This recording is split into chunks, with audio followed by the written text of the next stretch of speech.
Eu sou Júlia Alcântara e você está assistindo ao Mulheres em Pauta, um programa da TV Câmara para a gente promover debates e reflexões importantes para a sociedade. E o tema do programa de hoje é a mulher e a educação. E para isso, para a gente conversar, eu recebo duas convidadas, Lívia Barros, que é cantora, compositora, professora formada em letras pela USP. Lívia, seja muito bem-vinda. Obrigada, Júlia. Obrigada à vereadora Inês Paz, que fez esse convite. Bom, eu transito entre dois espaços que se relacionam, que é a educação e a arte, né? Sou cantora, sou compositora, mas também sou professora da rede municipal da cidade de São Paulo e atualmente eu trabalho nas salas de leitura com alunos desde o 5º ano até o 9º ano do Ensino Fundamental 2. Estou bastante feliz de estar aqui e poder falar com vocês. A gente também está muito feliz e a vereadora Inês Paz mais uma vez aqui com a gente. Olá, Júlia, olá, Lívia.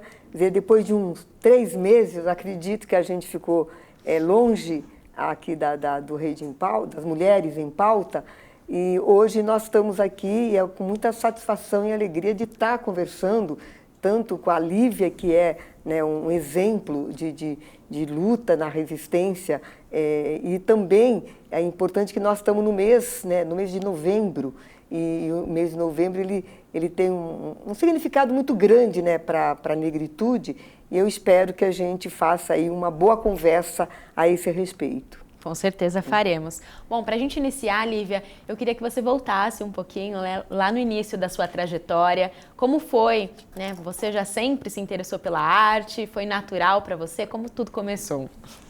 Olha, Júlia, eu sempre tive um ambiente em casa de música, né? De lembrar da minha mãe, do meu pai ouvindo música. Me lembro do primeiro show que eu fui assistir.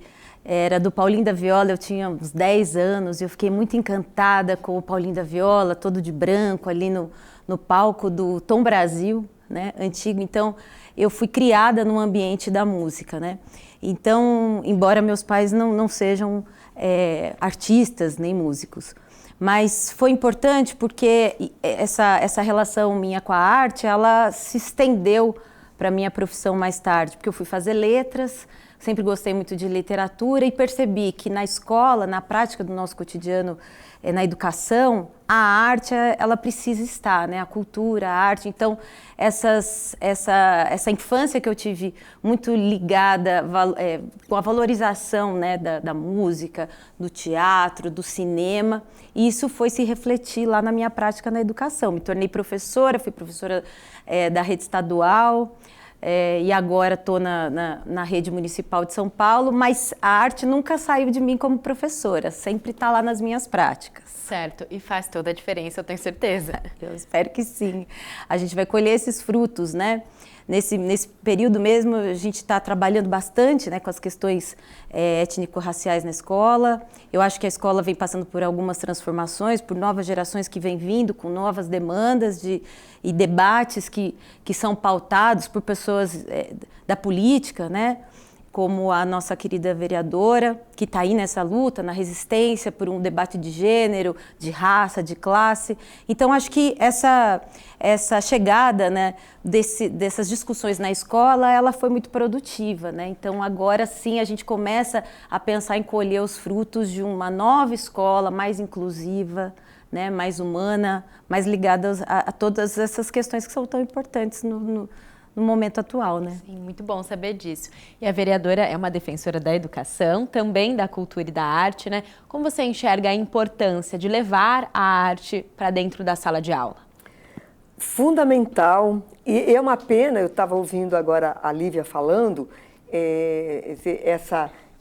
essa escola inclusive, esse debate, talvez esteja acontecendo apenas lá na capital, porque aqui na escola, a escola municipal de Mogi das Cruzes, o que a gente está vendo é um desmonte da educação. E essa questão da arte, eu quando estudei, a gente tinha música na escola, tinha uma matéria de música na escola. era assim, toda uma preocupação, né, nesse aspecto. Agora, o que a gente está vendo, né? Que um debate que a gente procura trazer aqui para a questão educacional, agora mais voltado para a questão do município, porque antes a gente fazia na questão estadual, que eu avalio que a questão estadual até avançou um pouco mais, que é o professor de educação artística, tanto para o ensino fundamental, como a gente fala, o ensino fundamental, as primeiras séries iniciais. Então, isso acho fundamental se ter. Na escola municipal daqui de Mogi das Cruzes não se tem. Agora, é verdade que a gente, para fazer esse vínculo artístico, né, a questão da cultura, da arte, não é somente o professor de educação artística, isso eu tenho clareza.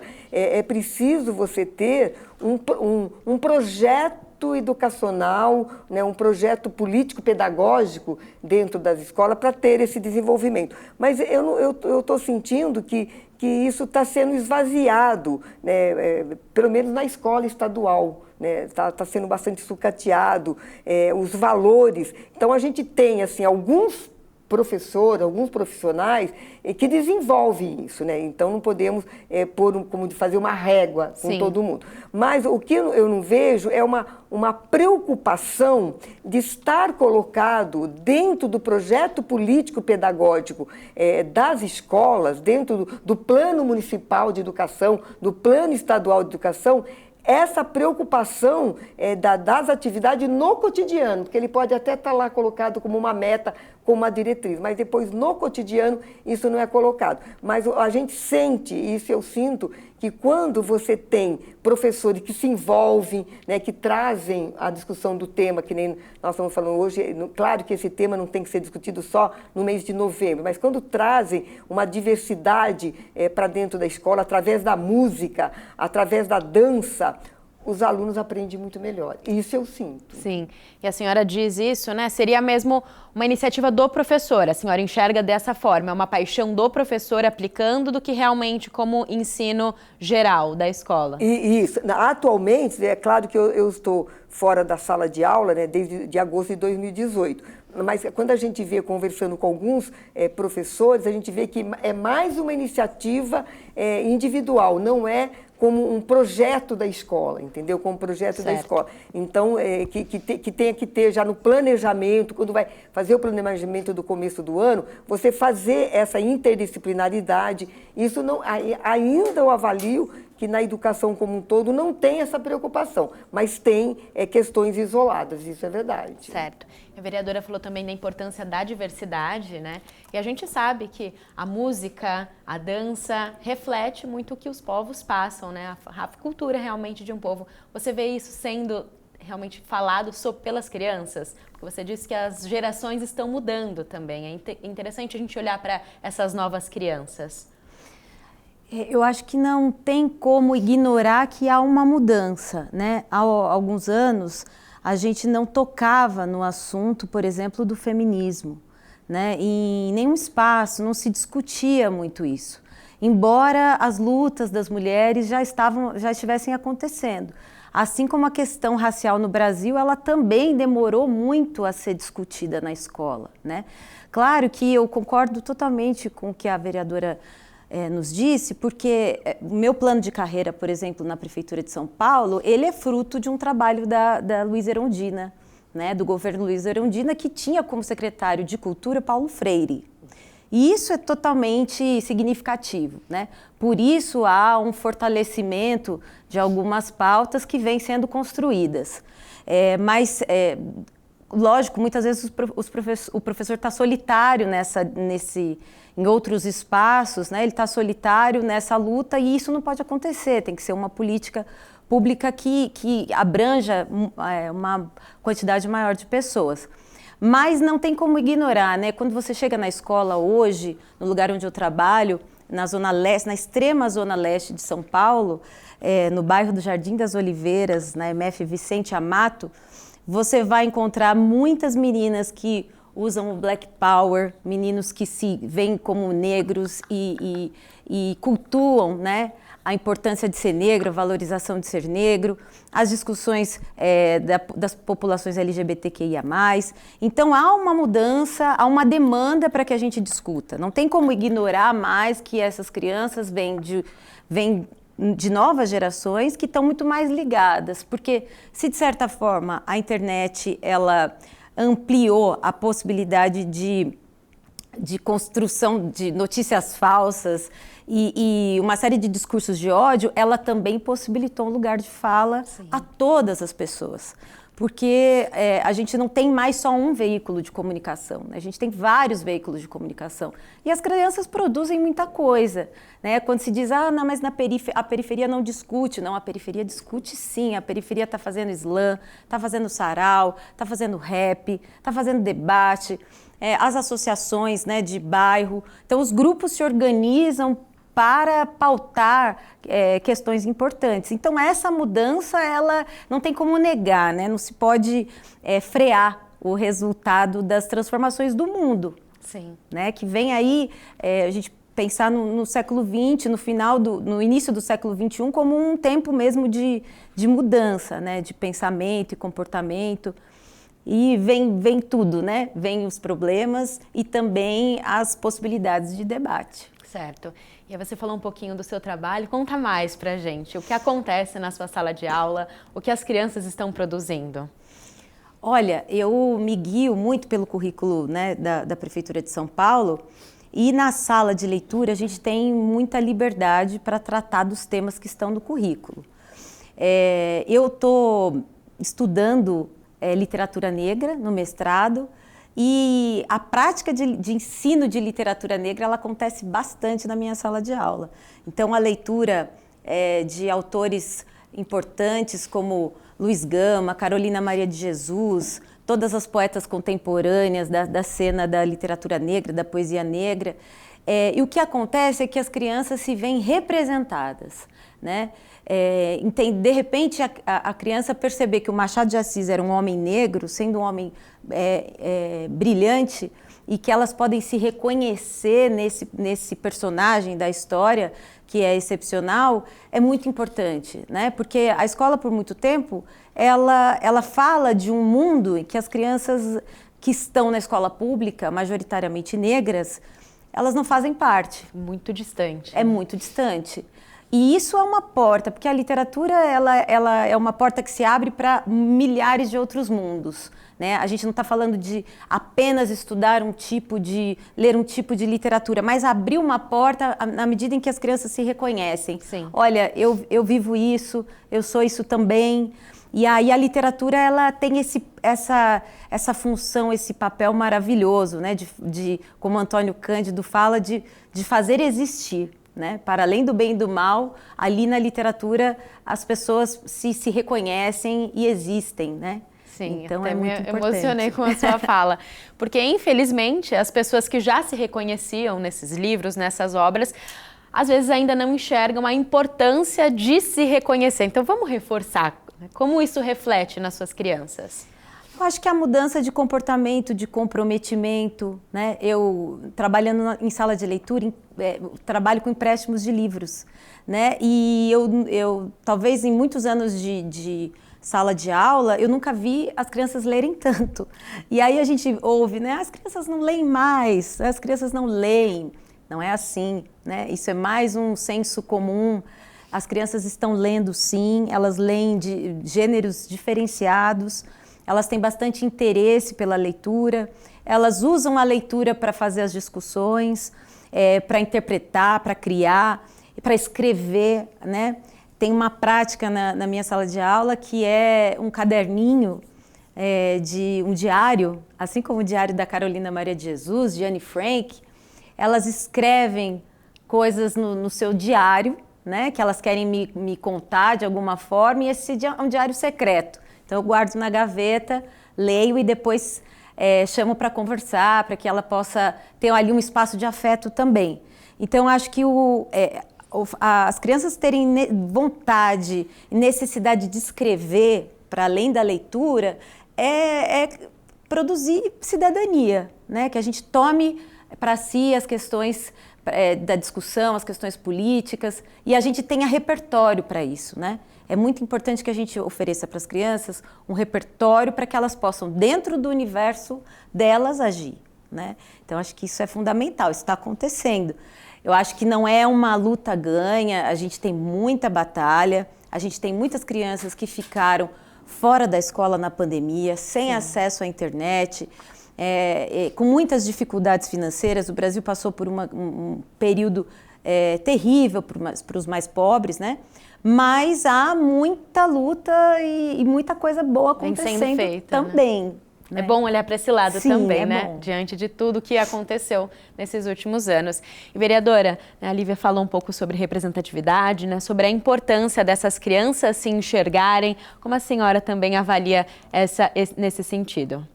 Então, ouvindo, né, a Lívia falando, assim, é a escola ideal, né, que a gente vê que está acontecendo. É pena que isso não como diz assim, uma realidade como um todo, né? Então, são pontos isolados, que também eu concordo plenamente com a Lívia, no sentido que as mudanças estão acontecendo, né? E de várias formas, tanto mudanças quando a gente vê retrocessos, mas também como a gente vê na evolução. O que acho que ainda está faltando, né, na questão educacional, para que isso, de fato, ela seja assim, uma realidade da educação, de fato, você, como a gente tem colocado, né, que a educação ela tem que ser uma política de Estado, nunca ser uma política de governo, né? Ela levantou a questão da Irondina e muitas mudanças foram feitas e essas mudanças, e daí eu nunca trabalhei na rede pública municipal, mas eu tinha contato com professores no sentido que teve assim, muita resistência por parte do professorado, não é resistência, é resistência, no sentido de não retirar o que a Irondina colocou, porque depois da Irondina veio vários governadores que queriam tirar. Então, teve essa luta para continuar. Então, esse legado ficou. Então, a Prefeitura de São Paulo, por mais problemas que tenha, que deve ter, eu acho que teve assim, bastante prefeituras progressistas, né? Prefeitos e prefeitas progressistas que mantiveram. E isso é um dado importante. Mas o que a gente está vendo assim, na realidade como um todo, então, a Lívia falou da pandemia, a questão das desigualdades, não que isso não existissem, mas nós vimos que aflorou, né? Foram acentuadas. A população tomou ciência o quanto de desigualdade existia, principalmente na educação. Então, a gente trabalhando nessa questão da negritude, como a Lívia colocou, nós estamos no mês de novembro, que a gente ainda quer que as escolas, né, que a educação, não vou nem falar que a educação assuma esse compromisso de colocar em prática, para não errar, vou ler aqui, né, a lei, acho que a lei 10.639, porque ainda não está em prática. E eu vejo que quando eu estava na escola, na sala de aula, lá na escola estadual, tinha sim compromisso de alguns professores, de você perceber, né, que durante a pandemia as crianças negras, né, elas a exclusão foi afetado muito mais, porque não tinha acesso à internet, não tinha celular, não tinha nada disso. É muito maior, né, no alunado, né, de negros e negras. Então, isso faz com que a gente repense como que deve ser a educação. Esse se assumir, como a Lívia colocou, dizer quantas pessoas, e aí não é nem só criança, dizer quantos adultos que a gente encontra que veio se assumir enquanto negra, mesmo sendo negra, recentemente. Então, o trabalho, e a gente vê, eu dei aula, né, para a 8ª série, no ensino médio é diferente, mas não que não exista o racismo, que não exista o preconceito, mas a criançadinha, o que ela faz? Não sei com a Lívia deve ter acontecido, a gente via assim, os aluninhos, eles encararem na brincadeira, né, uma piada, e isso é verdade, porque quando falava assim, né, macaco, a turma levava na brincadeira. Hoje em dia, quando aí a televisão, acho que é essa mentalidade, quando, né, um jogador é chamado, isso acaba trazendo uma amplitude maior, que isso é um preconceito. Então, isso a criançada começou a assimilar mais. Mas eu me lembro que chamava, eu falei assim, não pode chamar assim, né, para explicar para a criançada e tal. Mas ele falou, não, professora, deixa lá, é brincadeira, entendeu? Não é brincadeira. Então, acho que essa consciência, a formação do professor, o que eu estou sentindo muito, assim, um desprezo, né? Uma diferença, é que os nossos professores estão saindo muito mal formados. E daí não dá para jogar na responsabilidade do professorado. É a própria, né, universidade, ensino à distância. Então, de fato, acho que a gente precisa chamar mais a responsabilidade para os movimentos sociais e chamar mais a responsabilidade para profissionais que nem a Lívia, tomar isso como uma responsabilidade para ver se a gente começa a mudar de fato, de uma forma geral. Levar essa mudança para mais lugares. Só para a gente trazer agora esse recorte do presente, que a vereadora falou das crianças, existe uma diferença com o preconceito, em relação ao preconceito? Olha, já se entende melhor? Eu acho que sim, acho que há uma reflexão, como eu disse, que o mundo vem se transformando muito por conta de uma pauta do movimento negro. A Lei 10.639, ela vai fazer 20 anos o ano que vem, porque ela é de 2003, né? Então a gente está há 20 anos fazendo progressos, mas ainda não é o ideal. O que eu penso em relação ao que a vereadora disse é que não adianta, se a gente pode ter uma discussão sobre identidade na escola, sobre questões de gênero, questões raciais, sociais, mas não adianta se a estrutura da sociedade não mudar. Sim. Né? Então, se a criança ela ouve ali a professora debatendo as questões raciais, trazendo possibilidades de leitura de autores e autoras negras e negros, né, como a Carolina Maria de Jesus, que era uma mulher catadora de lixo e se transforma das mulheres da literatura mais traduzida no mundo em língua portuguesa, né, que é o Quarto de Despejo. Não adianta a gente trazer essa literatura se a estrutura da sociedade não muda. Então, muitas vezes há esse conflito, né? O aluno, as alunas sentem a contradição que bom, existe uma discussão na escola, mas a minha vida é muito difícil. Quando eu chego lá fora... Na minha vida tem preconceito, tem racismo, tem desemprego na minha família. Então, a gente claro, que a educação é fundamental, mas a educação tem que estar pautada nas mudanças, nas transformações sociais. Então, se a sociedade tiver mais acesso aos bens sociais, né, aos direitos sociais, é muito mais possível educar, né, e é muito mais possível que faça sentido essa discussão. Né? Não é à toa que muitas pessoas se voltam contra o discurso de identidade. Existe uma resistência muito grande, porque boa parte da população não se reconhece e mesmo não compreende como que o discurso de identidade pode ser ali colocado na escola e, ao mesmo tempo, a vida ser tão dura. Uhum. Né? Então, a gente precisa pensar nesses dois caminhos. Né? Não dá para separar educação de política pública, não dá para separar educação de bem-estar social, né, de direito à saúde, a formação dos professores. Quando a gente fala de direito à educação, a gente fala de formação dos professores. Né? A gente tem aí os últimos anos de desastre na educação no Brasil, no Ministério da Educação, além de corrupção, mas abandono mesmo de algumas políticas que vinham sendo construídas. Então, a gente precisa caminhar junto. Né? O discurso identitário, o discurso antirracista é muito importante, mas a vida das pessoas precisa ser afetada pela qualidade, né? Mudando a vida, tendo uma qualidade de vida melhor, é muito mais compreensível entender que os seus direitos estão relacionados, né, à sua classe. Então, acho que isso é importante. Sim, não pode ficar só na ideia, tem que trazer para a realidade. E, vereadora, fala um pouquinho para a gente das ações realizadas durante esse mês de novembro. Então, nós já iniciamos, de algum tempo, assim, atividades a respeito, né, da consciência negra.